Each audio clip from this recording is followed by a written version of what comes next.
All right, let's talk about Trevor Lawrence, who had a great statistical day. The box score numbers are really good. The tape, maybe not quite as good, but still some really good throws in here. I think overall a good day with some bad plays in it as well. So I think it's kind of a mixed bag performance by him.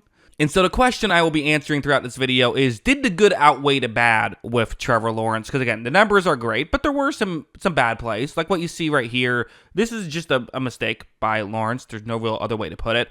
It's a 3rd down and 6. You have one receiver who's going to be running against the zone coverage, kind of a more over-the-middle route. The other receiver's kind of going to essentially just stop once he gets about like 4 yards into this play. And usually the way this works for the Colts is you have, a couple Indianapolis Colts players going over the middle of the field, covering over the middle of the field. But there's one player in particular who either is going to kind of cover more in or further deep, and you kind of just throw it to where he isn't. If he goes in, you throw it further deep. If he goes further deep, you throw it further in. Watch. When this play begins, you see that, really the Colts are all over that more underneath route here on this 3rd down and 6. But that route is not past the 1st down marker. The one further deep is open. This is a pretty, quite frankly, simple read that Lawrence should be making. He instead throws it more underneath, and, they still get 4 yards. He actually still finds a way to complete that. So, well done in terms of the throw and everything. But that was a 1st down that they just missed right there. They went for it on 4th and 2 and didn't get it. So that's a huge swing. They would have had a 1st and goal probably, inside the 15-yard line. Well, that wouldn't be 1st and goal then, but a 1st and 10 inside the 15-yard line.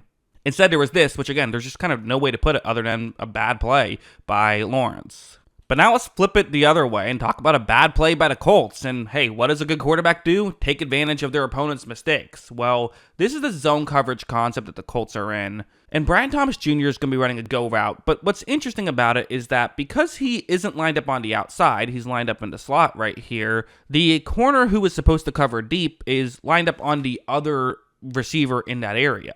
So watch how when this play begins, you see right here, Brian Thomas Jr. is a little bit past the corner who's trying to cover him. It's the guy right above him on the screen. Because of just a step or two, for some corners, hey, that's not the end of the world. You can come back and make a play. But when you're going up against the speed of Brian Thomas Jr., watch this throw and watch this catch. I mean, he had to slow down a little bit too, but is able to just blow by right there. And good job by Lawrence, I would say too. Take a little bit off. Make sure you get the completion. And, Brian Thomas Jr. is so fast. Watch him sprint by everybody and gets into the end zone for a touchdown. Hey, this is the Jacksonville strategy, right? And I've criticized it before. All they do is draft athletes. They, are more focused on that. But it works. I mean, there's a reason why they do it, because you can get plays like this. Well, I don't think it works every single pick, and there's probably been some picks they'd like to have back. It also results in guys like Brian Thomas Jr. who weren't, super hyped up right out of college because they maybe weren't quite as polished. But when you can do this, who cares how polished you are? And also going over to this play, he seems pretty damn polished. Like, this is going to be a really good route. It's, again, a one-on-one matchup on the outside. It's a curl route against zone coverage. Lawrence is going to take the snap, runs a play action, and again, you have to try to keep up with Brian Thomas Jr., right? So when he starts running deep, you have to go at your top speed, and he cuts so well. Look at this just huge amount of separation. This honestly isn't even going to be a great Trevor Lawrence throw, but it's a good Trevor Lawrence throw, and they're able to get the completion right there. So again, good stuff here by the Jaguars, and good stuff by Brian Thomas Jr. He feels like a slam dunk pick, I would say. Although there was one real negative here involving Lawrence, Brian Thomas Jr. I'm sure you saw it on this, on Red Zone or whatever, or if you just watched this game, I'm sure you remember it. The way this concept is supposed to work is that it's a zone coverage play. Brian Thomas Jr. kind of just being a setup guy right here, running a deep route. Very rarely do those routes get open. Usually what that does is it sets up the over-the-middle route. You kind of have pushed the safety and corners further deep. The over-the-middle route could get open as long as there's a gap in coverage in between the linebackers in that area.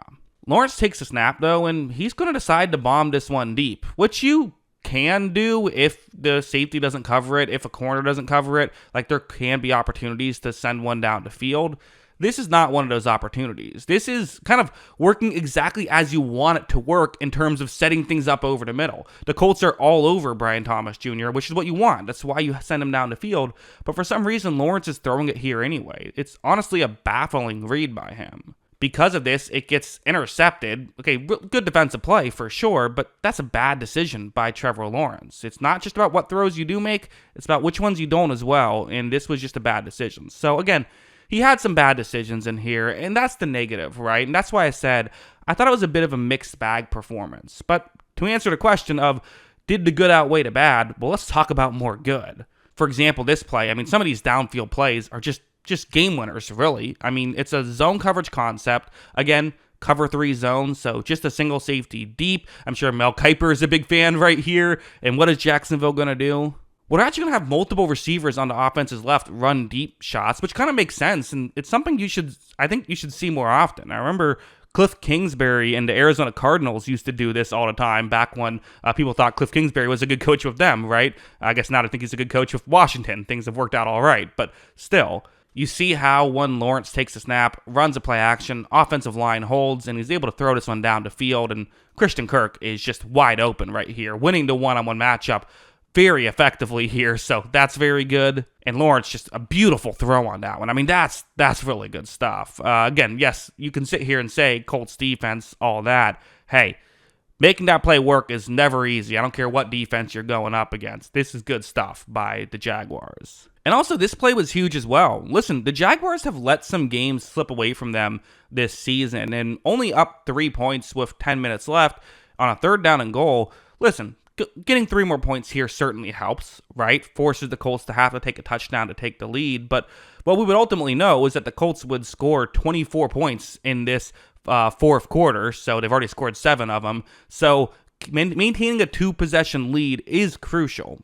The issue is that, well, when this play begins, Lawrence takes the snap, and you see this doesn't really end up that open, right? The Colts, I wouldn't say are like all over this, but it's going to be a tough throw. You got to get it over some of these Colts players to make a catchable ball and give your receiver a chance. But that's going to be exactly what Lawrence does. That's just a great throw right there. So, like, listen, it's not all perfect. It isn't. There are some issues, like I said, the missed read on the first play I showed you, the interception.